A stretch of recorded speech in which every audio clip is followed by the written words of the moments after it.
Mga kapuso, dungan natong tunan ang mga nagkalain-laing paranormal apparatus na ginagamit sa usa ka paranormal investigator, kauban si Dean Joshua. Good morning, Dean, and welcome dito sa At Home with GMA Regional TV. Kamusta ka? Okay lang, Attorney Resi. Good morning po. Usa sa inyohang ginabuhat kay mag-conduct og paranormal investigation. Pwede ba nimo i-share ka namo kung unsa ba usually ang dagan ani, sir? Nag-start ko around year 2017. Bata pa ko, goods, ma'am. Itudloan ako sa papa sa cult. Pero mahagbong to siya cult. Kay gamay pa sila nag-grupo. So, nagka-practice sila ko-cult. So, nako'y background bata pa. And then, pagka around 2016, namatay akong mama, ma'am. Mauto na murag na-obsess ko kay gusto na ako siya story na wala na siya. So, nisulod ko paranormal na mga groups. Dito ako kita sa Davao Paranormal Society. So, ako ang itistingan unsaon na unsay pa mga pamaagi na pwede nimo mastorya ang wala na diri sa kalibutan. Curious kayo, Mr. Ginaunsa man ninyo pag every time nga aduna mo'y spirit nga inyong hang na-feel o di ka entity nga inyong nakita during the investigation itself? Bali mo adto ka sa isa ka lugar and then mangita ka something unusual na panghitabo na imo siyang i-debunk if by process ang scientific na explanation. If wala, dito na siya mo sulod na paranormal activity na. So dito na nimo siya tan-awon if ang unsa na pamaagi ang ma-apply nimo di man nimo ma-apply ang scientific method. So dito na ka sa pseudoscience na method na pwede mong sulod. So imo siyang imong i-debunk ang isa kapanghitabo na unsay cause niya. Kani sir, unsa man ang mga essential nga gamit nga imong dala-dala? Ang ginadala nako, ma'am, isa is ang EMF meter o katong ginatawag nila na ghost meter. Bali mo detect siya og electromagnetic frequency sa isa ka lugar kung sa siya kataas. So na may theory sa para psychological sa US na pagtaas o EMF ang isa ka area panwala siya electricity.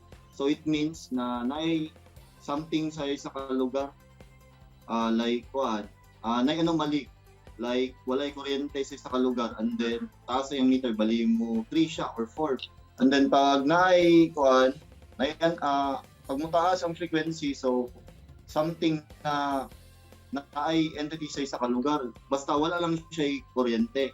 Kaya na may theory sa parapsychological sa US, parapsychology, na ang entity or ang mga earthbound spirit or elemental is made up of kinetic energy. Ang ikaduha, ginadala na mo ang katong SP7 spirit box. Moto'y ginagamit na mo pag-communicate sa mga di pareha sa kuha. Pero ang problema is research device lang siya. Di pa siya 100% accurate na makaingon pa na maudio to siya ang voice kay static man good ang result. Pero ang sa kuha lang kung ginagamit ako siya sa investigation, katong mga clear voices ang ginakuha na ako na klaro na words. Di na ako gina-enhance para mas makita sa tao na klaro jud ang tingog. Kaya yung enhance mong good nimo, mahimo na siyang guni-guni ang isa ka word pag ina-enhance nimo ang audio. Pag gina-record mo gyapon na mo to video camera. Sa pipila na pud nimo katuig ani nga trabaho, sir, unsa may pinakadili nimo malimtan nga experience? 4 years na po, isa ka case na ako din malimtan is ngadto ko Tabato City. First break na ko to around 2018 o 17 ba to.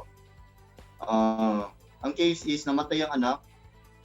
Ipatest na nila tanan test sa hospital and then nalay isang test na wala nila nabuhat, namatay na yung anak. So giadtuan na mo if unsay causes.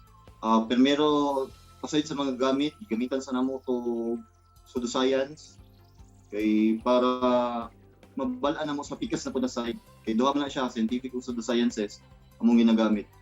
So dito na mo nabalaan di ay na katong bataan na anak ko siya na milagro bali miracle baby kay ang edad sa mama is lampas na sa edad na normal na magkaanak ang babae o human. Ang ingon po sa doktor gitest kung yung mama na milagro na lang makaanak siya kay naay ma complication. So pagkabalo ng miracle baby, so dito na mo gi-connect na basta kasagaran sa mga cases na nadunggan na mo anak, for first time na mo tunahan din na pag miracle baby sayo po siya kuhaon.